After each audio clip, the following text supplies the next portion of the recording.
who were present with us yesterday, Eddie, CEO, Multilingual Magazine, led a fantastic workshop on the topic Public Relations and Inbound Sales in the Age of AI. Eddie will now moderate our next panel discussion, which brings together CITLOB's global partner associations to discuss AI and the future of language localization. This session will not only explore the ethical implications of AI, but also the importance of community and collaboration in shaping the future of our industry. So let's welcome our panelists, some of them, of course, joining us virtually. And before that, Eddie, may I welcome you on the stage. Good morning. Hello, Geoffrey. Good morning. Good morning, Jan. Good afternoon. Good middle. Hello, everyone.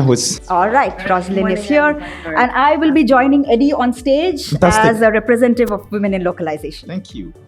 Hello, everyone. Once again, nice to meet you. I'm Eddie Arrieta from Colombia for being here with us. And like you were expressing, we're going to be talking about the role of associations. So before we begin, it'd be great to have a round of introductions. Then we can get started with the panel. Maybe we can start with Maru, who is here with us. Everyone knows you anyways, but how about you tell them again who you are? Maybe this time about women in localization. So I've been part of a community called Women in Localization, which is of course global. We have multiple chapters across the globe, and this year I have had the opportunity of being one of their board sponsors.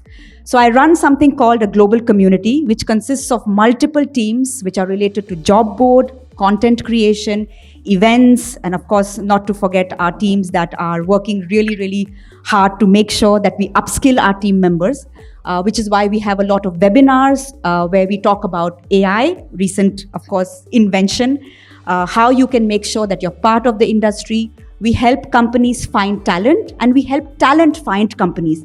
And the best part is it's absolutely free and it's for everyone. I know it's called Women in Localization, but we are inclusive, completely inclusive. Everyone who is here today and people you know who would like to be part of the community are welcome to join Women in Localization. And of course, we have a fantastic India chapter. I can see the wonderful members here. Starting with Vidushi, she's the India chapter manager, so please do get in touch with us. Rucha is here, Shataki is here, I can see Mansi, so these are all the wonderful women leaders who are part of Women in Localization. Great. Roslyn, hola. Hola, ¿cómo están? Good morning, everybody. Good morning. Morning for me. First, I'd like to thank CITLOB for inviting me to this panel. For inviting Juntos, not me, Juntos, and I'm happy to be the representative of the association today. My name is Roslyn Famous. I am based in Puerto Rico, but I'm here today as a member of Juntos, which is a very new and upcoming association that represents the language services in Latin America and the Caribbean. It's a bit too low, Roslyn. If you can, while the rest of us are speaking, if you can check your microphone, it'd be great. And Jan, Geoffrey, whoever wants to go first. So hello, everybody. It's a pleasure to be here. My name is Jan. I'm CEO and founder of Beluga, a translation company based in Spain. And I'm also running the global community of Loclunch, and I founded it like in 2019. And I'm super honored to see that yesterday we had a huge Loclunch in New Delhi, and very exciting about how the network is growing, and looking forward to this discussion today. Thank you, Jan. And yes, the Lock dinner was amazing yesterday. The food, I have to admit as well, I didn't come for the event. I came to eat. Would have loved to be there. That's why I'm here. Next year. You should envy all of us here. Geoffrey. Oh, hi. I'm the ancient mariner of the language industry, Sandeep Nulkar, who I see in the audience there. We concocted this scheme to have CITLOB created a few years ago in a conference in Spain, I think. Anyway, I am now General Secretary of the European Association of Translation Companies, EUATC, which is an umbrella group of 23 national LSC associations in 23 countries, guess where? In Europe. And I've been working in and around the language industry for so long that when I started out, the most sophisticated technology was a well-thumbed dictionary. But in those 40 plus years that I've been around, the advances in technology have absolutely revolutionized our workplaces until this moment, when all we can talk about, think about, worry about is AI. This conference, the one I attended last week in Birmingham, and I see a pal, we were there together in the UK, in Birmingham, and the week before in Finland's capital, Helsinki, had the focus on this topic almost to the exclusion of all else. So I hope we can kind of expand it out. I would love to talk about the impact AI is having on the buy side, because we ignore that at our peril, because I think that's an important factor in managing expectations. AI, the customers think it's all going to be so cheap and quick and no humans involved. But let's push on. Thank you, Geoffrey. Thank you, Jan, Roslyn, Madhu. And definitely the next question, I think I guess what the answer is going to be. But it's a question about the themes, the opportunities, and in general, what the members of the associations that you represent are seeing right now. What's in the top of their minds? What are the main themes, the main challenges, the main opportunities that you see they have? And for everyone in the audience here, of course, we have to say that we, in our panelists, we have the Americas represented, we have Europe represented, we have Asia, and then, of course, Lock Launch is global. So it's very interesting to get to hear those perspectives so that we can understand the commonalities that we have in the audience and across other associations. So Maru, let's start with Women in Localization. I think in Women in Localization, it's a mixed bag, Eddie, right? There are people who are very excited about what the industry is shaping into, and there are people who are a little apprehensive, right? So what we do from a community perspective is we mentor, and that's very important. Peer-to-peer mentoring somehow actually bridges the gap where people have fears, they have questions, they have apprehensions. Some of our mentors have been there, done that, right? They are not scared to share. They are not scared to take risks. And that's when they come in through webinars or even through our mentorship program, through our internship programs, and they help people understand where they can find their space, right? So recently we had an interview with a set of young women. None of them studied tech. They're not from the tech background. One of them is a historian. The other one wanted to be a doctor, but she decided that that's not something she wants to do. And the other one studied in the Bay Area, STEM, and then didn't know what to do with it. And they chanced upon the localization industry. They chanced upon Women in Localization, right? They joined through the mentorship program. They realized that there are job opportunities.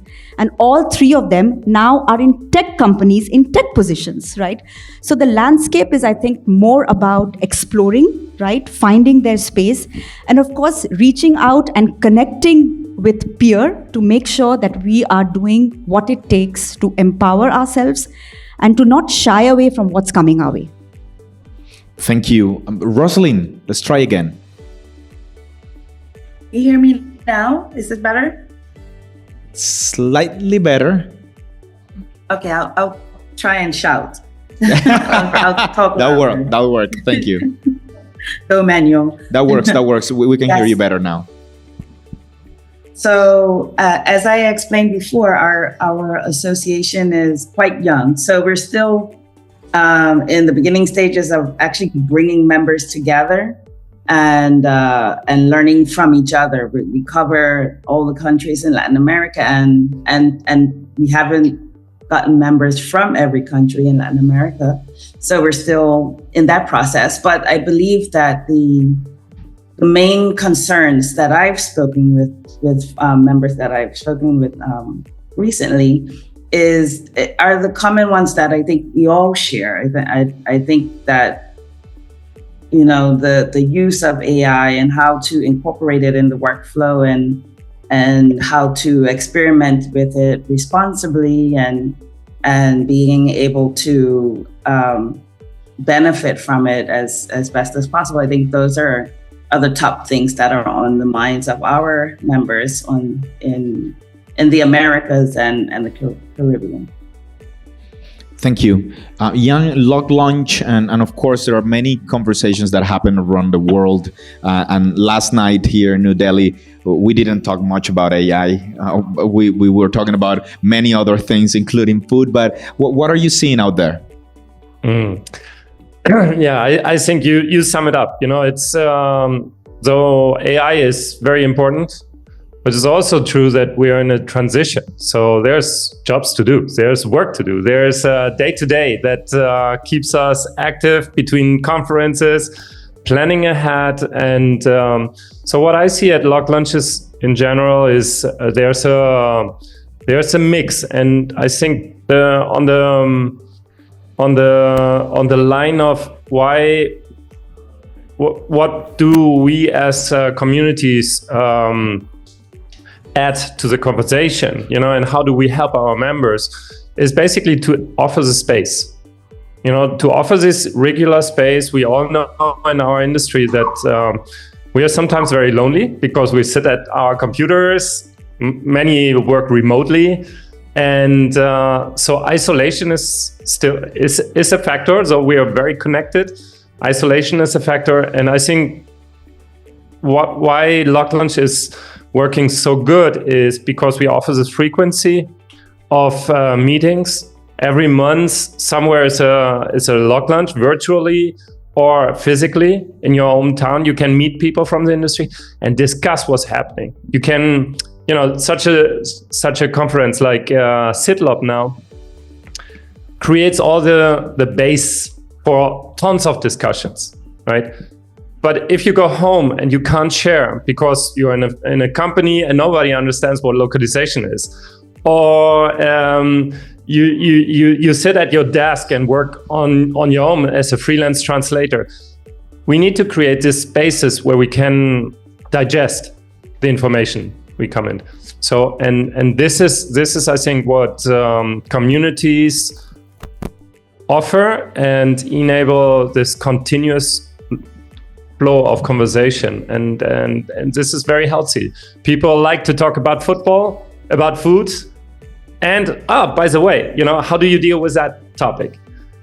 And that's what I see in our conversation, and it's healthy. I think for mental health, it's good to have continuity and conversation. Thank you, Jan. Geoffrey, what do you see in Europe? Well, just reflecting on what Jan has just said, I've been working in and around associations since 1980. So that, I'm on the wrong side of 30 and death.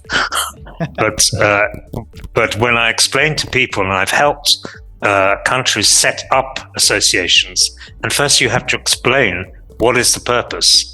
And Jan has encapsulated absolutely brilliantly what it's about, because you're providing a safe space where normal, fierce rivals come together and share knowledge and experience. And of course, right now, a few years ago, it was about machine translation, various other technologies which had hit the top of the pops. Now it's AI, and people are worried because they're also operating against a real world background of cost of living crisis, clients cutting back, looking to make savings, and they're worried about their survival.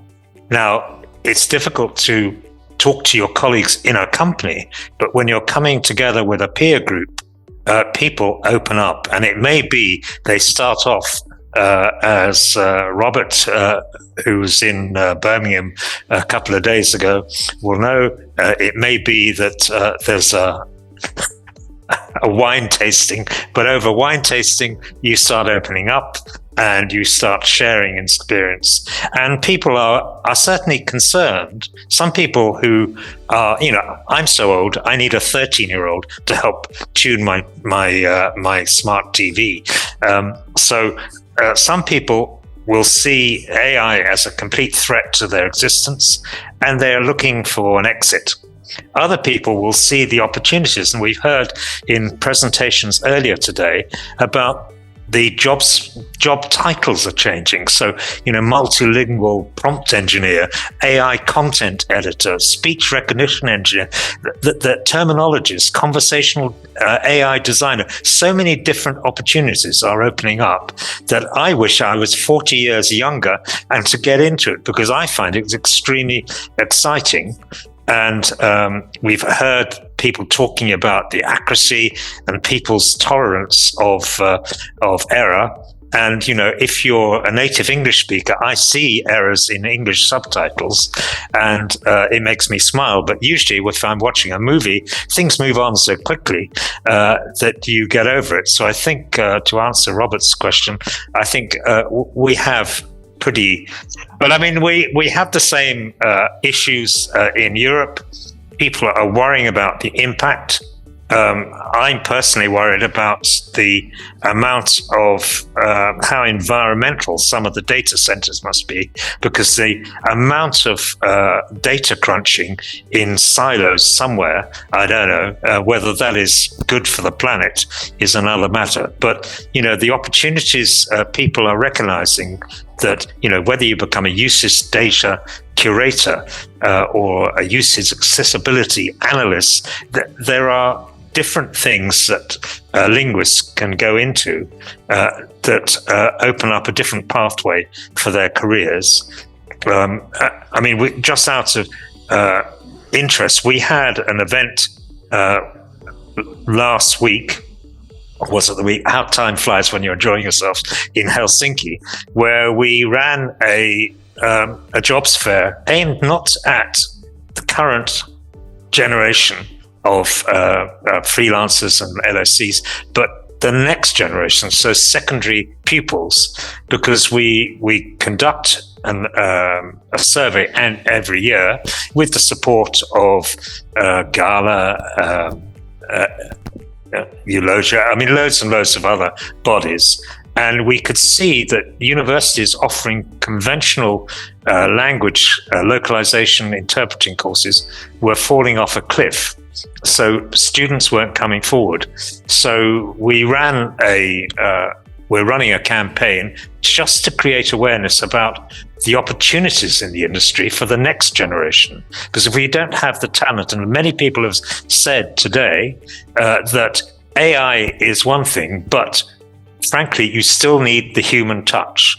And we need to excite the next generation that there is a kitchen table with a Geoffrey, we lost your last 20 seconds.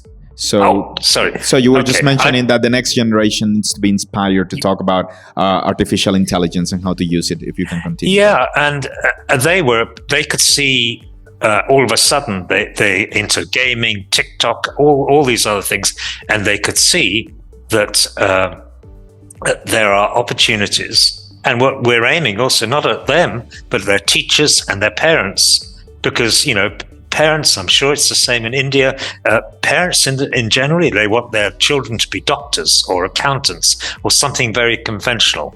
But we need to get parents, teachers, and young people excited that there are really exciting, boundless opportunities in the language industry, and AI is part of that. I'm going to shut up because I'm dominating. No, thank you, and I think this is a perfect segue. Maru, we've been hearing about the topic of AI, and I think there's been an evolution on the conversation from. We already know that AI has been involved in the language industry for many years. It's not since 2023. Now what?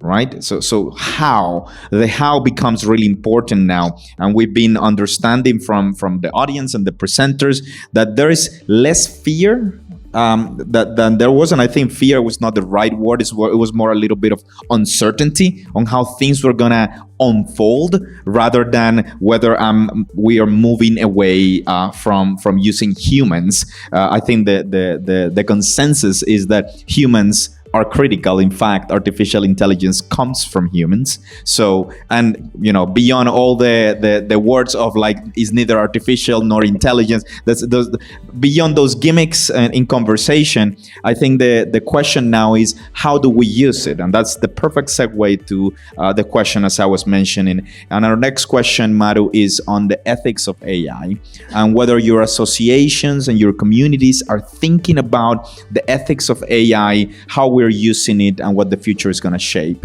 the industry like. Great question. Again, like Jan said, right? Women in localization always also brings together buyers, sellers, and translators. And this is a platform where you can easily discuss this, right?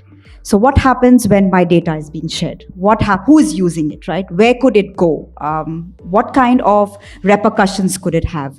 And there is a perspective from each stakeholder who's there in the community, right? And then it becomes easier. It's not about forming an opinion or judging something. I think it's more about being aware of what can be done. And when you hear it from 3 different perspectives, you're able to absorb, grasp, and maybe, formulate something in your mind that will help you move forward. It probably might help you decide, okay, these areas, I will not use it, right? It's not hitting the right notes. There are other areas where it works pretty well. But I think when you are in a community where you're not looking to buy and sell, the conversations are more free-flowing, right? They are more real, and there's no agenda, right? So it's more about sharing information and learning from each other. And from an ethics perspective, I think this is a conversation that will continue into the future. It's not yet over because there are a lot of details which we are still not aware of. There's a lot of insights we have still not seen. Of course, we talk about, PII, what's going to happen. My data is going everywhere, but then we are giving it. And sometimes we are giving it freely, sometimes we are giving it unknowingly. But there are discussions happening, and the awareness is created for people to decide what do I want to do with it. And I think that's important, creating awareness.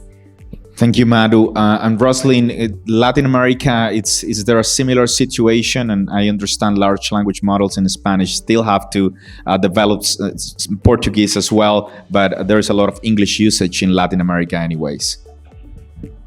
Yes. So with the AI and ethics and AI, there's, I think that with information comes power, and with great power comes great responsibility. And we have to, the more that we delve into AI, the more responsible we have to become with the usage of AI. We are part of the crew that is at the forefront of using AI and incorporating it into our day-to-day usage. And so we have to really have these conversations, as Mara pointed out, to not only bring awareness, but also deep dive into the different ethical standards that we need to put into place, or that are already in place, that are already placed regarding data protection and artificial intelligence. There are many countries already in Latin America that have opened this conversation since 2018, 2019. So we have Mexico, Chile, Colombia, Brazil has like a data protection sandbox where they're experimenting between both the public sector and the private sector. So there's a lot of work to be done, as Geoffrey mentioned, not only in the different positions, but also behind the scenes of setting the guardrails, figuring out what works and what doesn't work regulation-wise for our industry. Thank you, Roslyn. And Jan, any of these happening around log lunch, log dinners? Yes, so the rise of AI is obvious. So, and we heard it before in the conversations, the presentations, that from 2023 when ChatGPT appeared, the world has changed. This is a paradigm shift from okay, so machine translation, blah, blah, blah. Suddenly it's, oh, this touches everything in our industry. So it touches human resource, it touches workflows, it touches skills, processes, how we sell products. And our whole industry is in the very center of it because, large language models, it holds it in the name, right? So we're in the very center of this first AI move, and we all have to adapt, sort of. So, and reimagine our places in our industry. And here, the conversation we have at Locklaunch is it's a continuation. Again, we all need to adapt. We all need to figure out how we add value in a day where the first translation might be done by machine. We see it at Beluga. It's a clear shift. We have the biggest chunk of our business runs through post-editing nowadays. And this is in 1.5 years. It had happened. Now, we had a year where we had this industry clients adapting to how we solve our issues. And this year, it comes to how this affects localization. And we have the tools out there. We have all our translation management systems that are evolving and adapting. And now, little by little, proposing these AI integrations so that you can go on scale. Now, all this needs to be digested, as I mentioned before, and this is what happens at Locklaunch.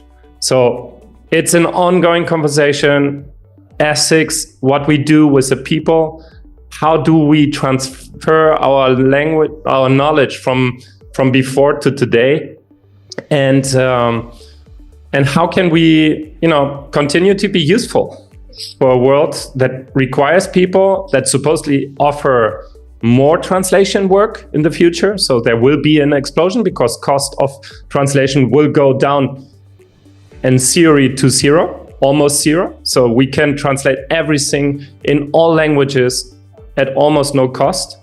Now, what does this world look like? And how do we manage the transition?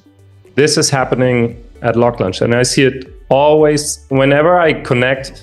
In one moment or another, there's a conversation around how is reality looking today, and maybe next month it looks different, and that is what happens. So I think ethics is a typical topic. We discuss it all the time where we see ourselves, and this is good. I think it's a process. Thank you, Jan. And ethics, just the ethics of it also normally will lead into regulation. And Europe is normally at the forefront of regulation. Geoffrey, what do you see happening, especially now that you think that these large language models are trained with the work of translators? You're looking at dubbing systems that are using data from interpreters to actually be able to do the work that they do. And then you think about these translators and the work that they did, and you think, are they getting any royalties from the new work that is happening? Geoffrey, you've been in the industry for some time. You've seen regulation come and go. What do you have to add to this conversation? Well, earlier today, you will have heard from Raisa McNabb, who is now occupying so much better than me, my position at the ATC. And the ATC and the EU ATC joined forces last September in London, and we had a conference almost entirely devoted to the ethics of AI. We had the Christos Elenides, who is Director General of DGT in the European Commission, give a really powerful paper. They have been thinking about the ethics side of AI for 5-6 years. And as you rightly say, regulation is in the minds of those people who manage these things. There are lots of issues. If I was a freelance translator and I saw my work suddenly being gobbled up by an AI bot and then spewed out as someone else's work, I would feel slightly aggrieved. And there's always been these issues in the freelance community, and actually even in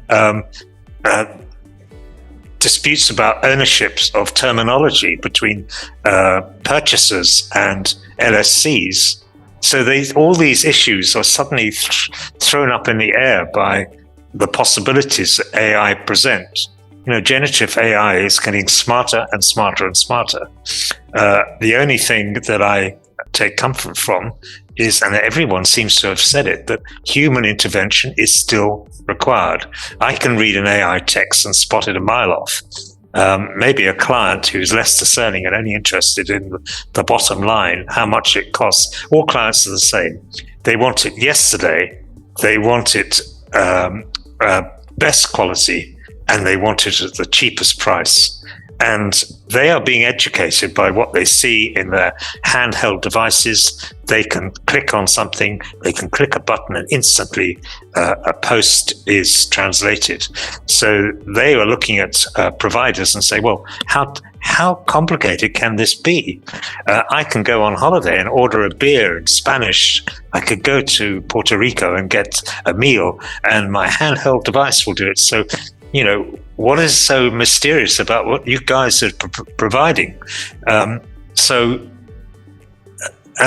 there are ethical issues at the back of all this, because, people say, oh, we're all going to be replaced by AI. Actually, what they should be really fearful about is the people operating the AI. And those are people still. So you're going to be replaced by people operating AI. And we have to trust that they are going to be ethical in their application of these technologies, because unless we are talking to each other in languages that we can understand, the world is in for a big place. You only have to look at the news and see conflicts everywhere. Ultimately, peace treaties, agreements will be created by language. A language that is meaningful means the same thing to wherever you happen to be. If you happen to be a Hutu or a Palestinian or an Israeli or someone in a conflict in your neck of the world, in the Indian subcontinent, it's language that matters. And we are the people who will provide that accurate language, and it needs human beings as well as AI. And there's all kind of ethical issues around data and data ownership, which we are struggling with. Whether it can be regulated, who will have the authority to intervene, I don't know. Maybe more questions than answers there, really. Yeah, and whether or not the regulation is gonna get here on time to put the protections in place. Is it gonna be too late by the time regulation gets in there? Should the community play a role? And I think, Jan, you talked a little bit about how in Lock Launch, this is a back and forth conversation. Maro and I have the privilege to be surrounded here by a couple hundred people in the community. What is the role of this community from the perspective of women in localization? And I'd love to hear more about that from Lock Launch as well, Jan. I think from a contribution perspective, we have a voice, which is very, very important. It's something that we need to use very carefully and at the right time, like you said. We need to ensure that we partner with the right government bodies to make sure that we are providing them with the insights, we are providing them with the information. And also, I believe it's important to collaborate. If we don't collaborate, if we don't talk about it together, I think the importance of the conversation just gets lost. It just gets diluted, right? So I know that as communities, we talk about it, right? When we meet up in gatherings like this, like a SitLob event or a Women in Localization event, or like yesterday, Lock Lunch, we do talk about it, but we also need an association, we also need a body that brings these concepts together and takes it to people who can make a difference. The community, of course, can also contribute by providing data ethically. Right? By providing data in a way where they know that they've been true to the data that they are sharing. And I think that is another aspect that's important. So one, very, very important for organizations, associations, and communities like we are in today to take this to higher authorities and explain to them what is the importance of these regulations, policies, ethics, bring it to focus, talk about it, be loud about it. And of course, as communities, make sure that we create that awareness with our members, with our volunteers, and we tell them there is a way to do it ethically. Watch out, be careful, because tomorrow it's your own data. Jan, what can you add? And you've already talked a little bit about it already. Yeah. So many in the audience might ask, so why should I be part of Women in Localization, Lock Lunch, and whoever other or Juntos? Are they all talking the same? I think what happens here is this is a cultural shift. It's a society shift. And we need to discuss, and everybody for themselves each one of us needs to understand what is happening. And the way we learn is by connecting dots. Dots means conversations, input information, like Sitlab. Now you're sitting here together. Tomorrow you listen to a webinar, and afterwards you go to a conference somewhere else. So, connecting dots, that is important. And this is where Lock Lunch, Women in Localization do not compete. We're not competing with each other. This is, each association has a different angle on a different problem. But we meet each other, we have the opportunity to discuss. And this is how in a biosystem, in an ecosystem, like we call ourselves, it's an ecosystem that is growing organically. And we do not know if it's spearheaded by somebody from India or from America or from Europe or from wherever. It's an ecosystem. So it's a self-governing body network. And so this is so important. So we need the network infrastructure, which I think in our industry, we have it.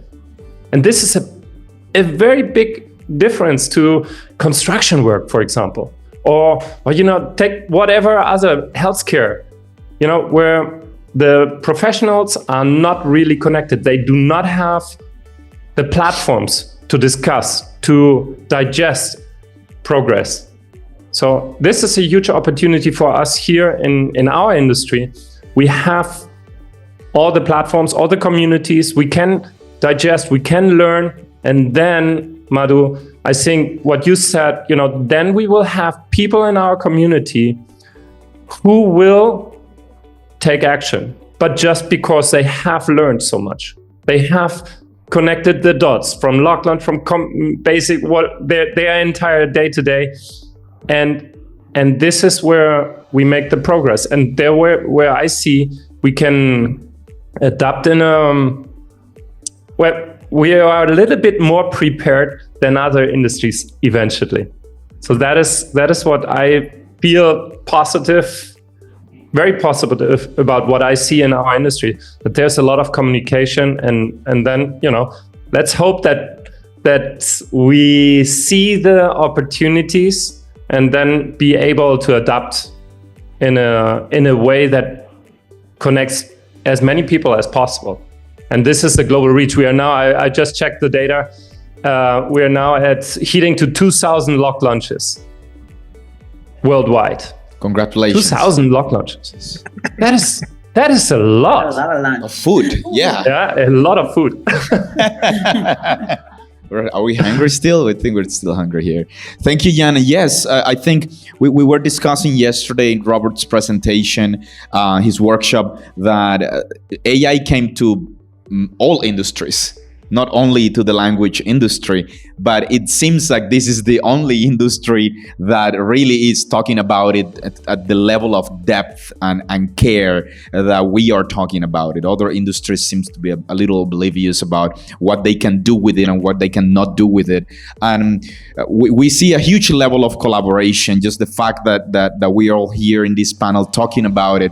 What are the practical things that the members of the community that are here at SIDLab today can think about to bridge some of these gaps in knowledge, but also to think about other topics, because AI is not the only topic that we have. In fact, yesterday we were talking about remote work and how critical remote work and work ethic as remote workers is for the success of the industry and the professionals that are here. So what are some of the things, practical things that we can think about in terms of collaboration from your perspective?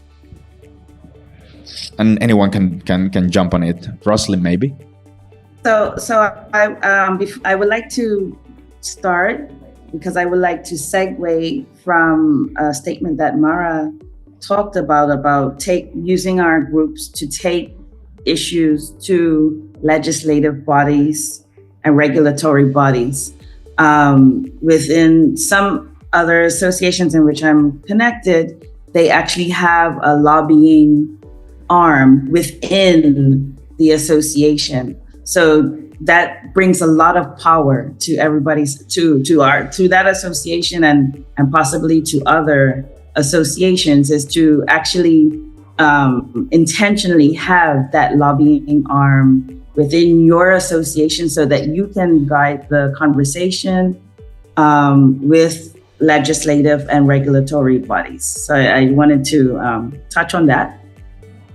And some practical things that can be done regarding AI and other topics is number one, always meeting.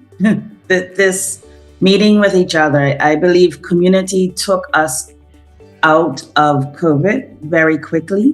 For example, when the COVID crisis hit, there was a large movement to bring the community together to figure out how we're going to do this. And I think that's what accelerated a lot of growth within a lot of companies during that period. And I think we're doing the same now with AI. So us constantly talking to each other is the best method. What we can do is bring it to a local level. Right, we're global and we're global players. I know Jan, I know Mara, whatever. But sometimes at the local level, we don't have we're not having those conversations, and the people are not accessing the information the way we are. So those who have power within their own local communities, find a way to it doesn't have to be as large as a luck lunch. It could just be a luck tea, just have some, maybe between 2 or 3 members of your community that and say, okay, let's talk about this for an hour. The point is for us to all be on the same page, language-wise and concept-wise, of what we are facing, so that we know how to talk about it to other entities, to other professions, to other clients, and be on the same page and have a united front in that sense. Thank you, Roslyn. Geoffrey, from your experience, what do you think we could do? Well, one element that we shouldn't lose sight of is that we would not exist without the buy side. So somehow we need to bring into the conversation those people who are buying our services. And I'm thinking about, we were talking about the ethics of it all. Governments are big purchasers of language services. The European Commission, although they have their own team, they are still huge consumers of our members' services, whether they're LSCs or freelancers. In fact, they're symbiotic because they work together. So we need to bring in the buy side as well. And the conversation then is not just us navel gazing and talking amongst ourselves. We need to talk to purchasers. We need to talk to the academics, the people training the next generation. So the exercise that we went through in Helsinki the other week with the people further down the sausage machine coming off the production line, in fact, of secondary schools into the world of work, we need to be exciting them about all these aspects of how we work. From my memories of visiting people, emigres largely in Europe, from oppression, all they had were their language skills when they set up in the UK, where I live. And all they had for technology was that well-thumbed dictionary, and they were working on a kitchen table. Now look where we are. I mean, it's mind-blowing, frankly. So we need to just keep the conversations going, certainly share our experiences, learn from each other, because sometimes, as Jan said, you can be so isolated, and you might be in a very high level, and all these people I see online are at very high levels in their organizations. And sometimes it's quite lonely to be a top manager, because you can't talk to some of the people you're working with about your fears, because they're thinking, oh my God, I better go and look for another job. And you create a terrible atmosphere. So the lock lunches, I'm a member of the, I know it says Women in Localization. I'm a member of the UK, the London chapter of Women in Localization.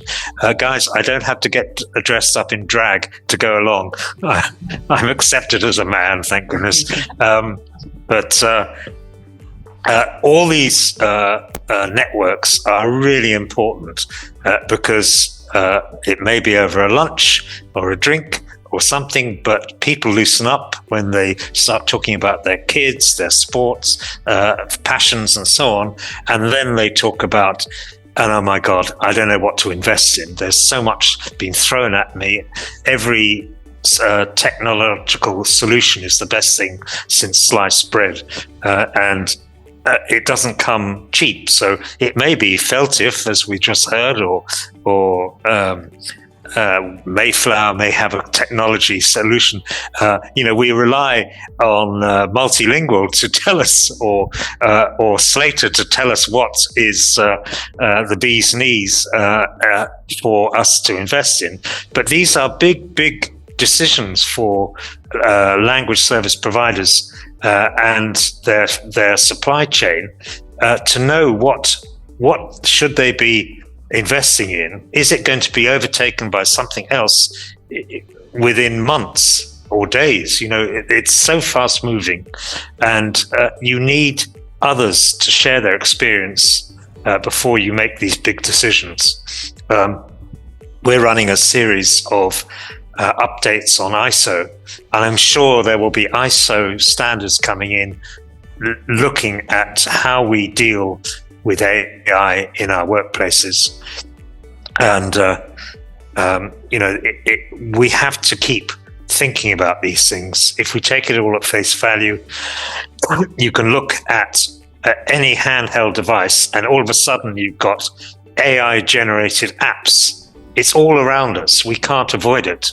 I was reading someone's speech. I just pushed on a translate, and from Spanish, my Spanish is a bit ropey. I'm sorry, Roslyn, but it's pretty bad. And I suppose Jan, because you're living there in Spain. But, and it's there. We have it at our fingertips. And that kind of is educating the buy side, and it's managing their expectations. We need to be emphasizing the skill sets that we have, which are going to provide the buy side with a really top-rate quality output, probably from the buy side at a cheaper rate, but delivered at huge volumes. There's never into one language to another. It's always multiple languages. And in India, although there are officially 20-odd official languages, there are over 100 dialects. So that presents a huge problem. And the growth of the internet and people ownership of handheld devices in the Indian continent presents huge opportunities to those people in the language business. So it's exciting times, but we need to keep talking about it. That's right. Thank you, Geoffrey, Jan, Roslyn, Maru, and everyone in the audience. This has been a wonderful conversation, and the red light is already, they're already blinking in the back. they were going to throw something at us. But thank you, everyone. And we understand the main topics of the conversation. Collaboration is needed, more communication is needed, more community is needed. These events are critical, and we hope to have a conversation like this next year in person here in India. We don't know yet where it's going to be, but thank you so much for your presence in this panel, Geoffrey, Jan, and Roslyn. Thank you. You're Thank you welcome. so much. Thanks a lot. Thank you.